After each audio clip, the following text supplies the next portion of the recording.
Welcome to The Common Room. Yes, it is episode 7. Welcome along, everyone. My name is Brayden Green, and I'm your host today, and I'm joined by my great co-host, who is... Ashleigh and McFadden, the Magnificent.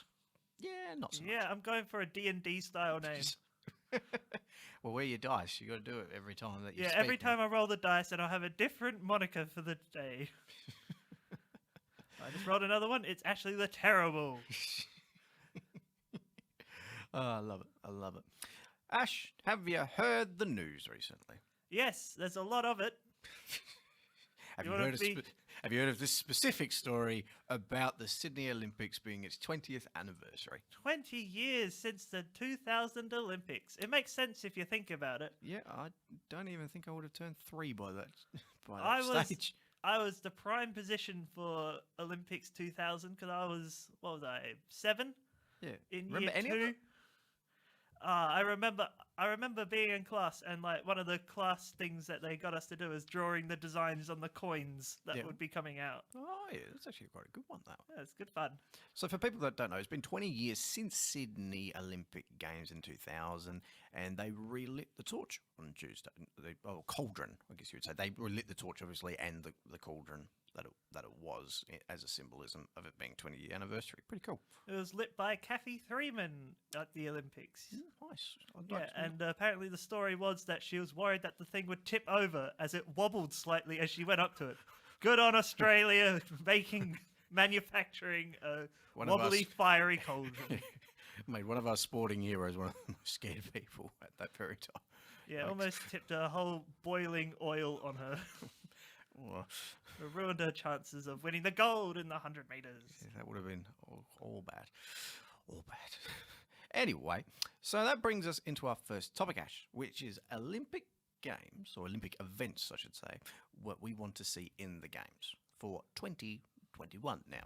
Yes, we missed the ones for Tokyo this year. I feel a bit sad about that. But it is coming. It's almost about 300-ish days since we get there. So we're on our way. Oh, he's counting it down. 300-ish days. Wow. Do you think it'll all be out of whack now by 1 year, or they're going to go back to the 4 mark? I don't know, actually. That's a good question. That's a good question. We'll see what happens I feel like we're going to have 2 Olympics very close because, of course, the winter will come afterwards and it'll be just like, whoa, that came quick. You know what I mean? Yeah, where are they having the Winter Olympics? I can't remember. I can't remember either. We've really done our study on this, as you can see. Well over this topic. This is where people listen to good journalism because we can't remember any of the details. So what was the question? What sports do you want to see in the Olympics? I'm going to start us off. I want 10-pin bowling in there. Oh, yes. 10-pin bowling. That's amazing. It's a sport that can be played in most places in the world. Yes, it's more developed sport in America because they've actually got the bowling alleys, but I think it doesn't really discriminate against everyone. They can basically, as long as they get a certain score, maybe they can enter the Olympics. I think it'll be a load of fun. And I also just like the idea of athletes that are a bit more my size, should I say, or our size, Yeah, achievable goals. Not elite athletes, but some of them are athletes to be sure, but most are, shall we say, on the bigger scale. Yeah, I want to see athletes that I could aspire to be. I'd love to see them actually in the village, where they share food and everything. Like you have these elite swimmers eating like the most ridiculous food you've ever seen, like real protein sort of stuff or whatever it is and then just see the 10-pin bowlers eating a pizza. Eating a pizza and a Dagwood dog. Yeah. Delicious.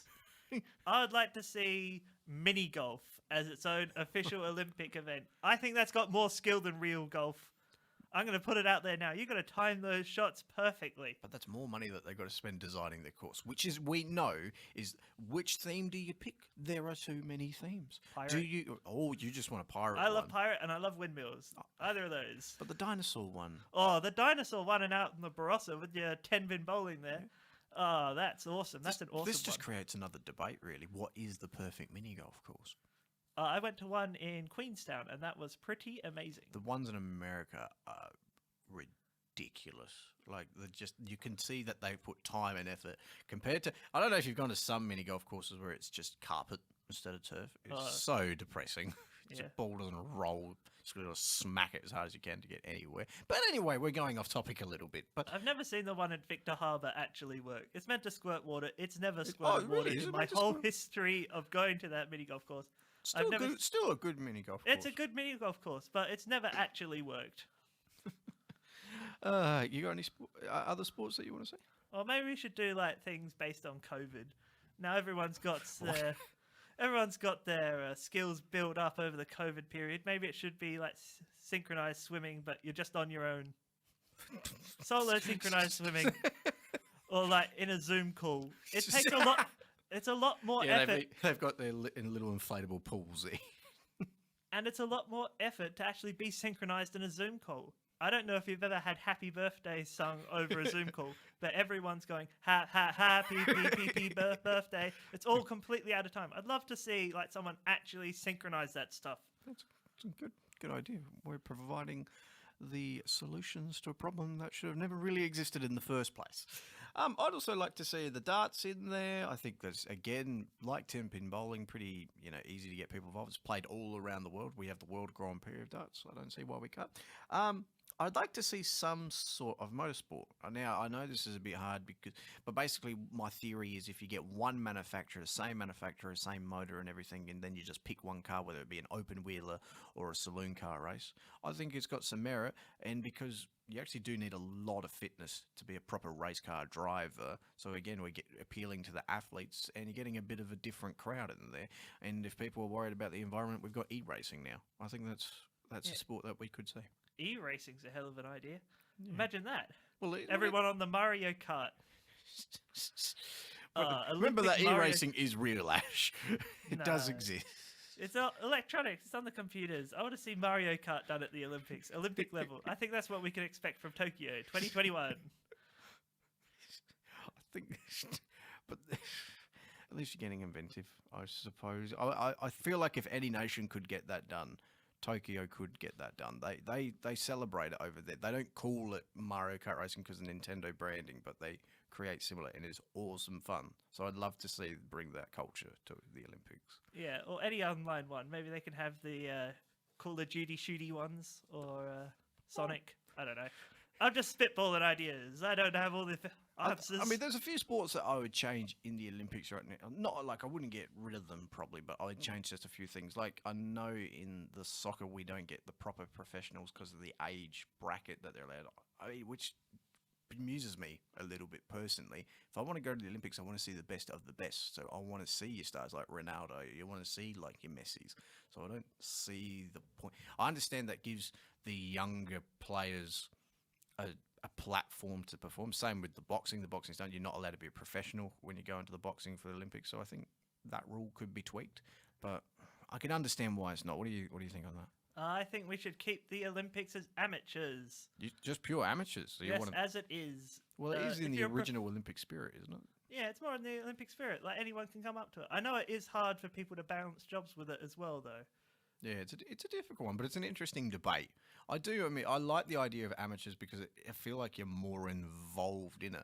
But my guess is by having amateurs, you're not going to have as many people watching on TV. Would that be the reason you think? Oh, I think it's always going to get the numbers, and then you're going to get people like Eddie the Eagle or the bobsled team, Jamaican bobsled team. And then there's from Eric Cool the Running. Eel, isn't it, as well? Was the other one? Yeah. These people who are like doing it. Maybe this is their third or fourth time of actually doing the sport and failing miserably, and that's what people want to see. You got to see a bit. We want to see people fail. The real part of the Olympics that we all value is seeing a professional fail. Oh, definitely. That's got to be part of it, right? You're cruel, man. You're cruel. Maybe it's just me. It is time for a break. You are listening to The Common Room on Unicast.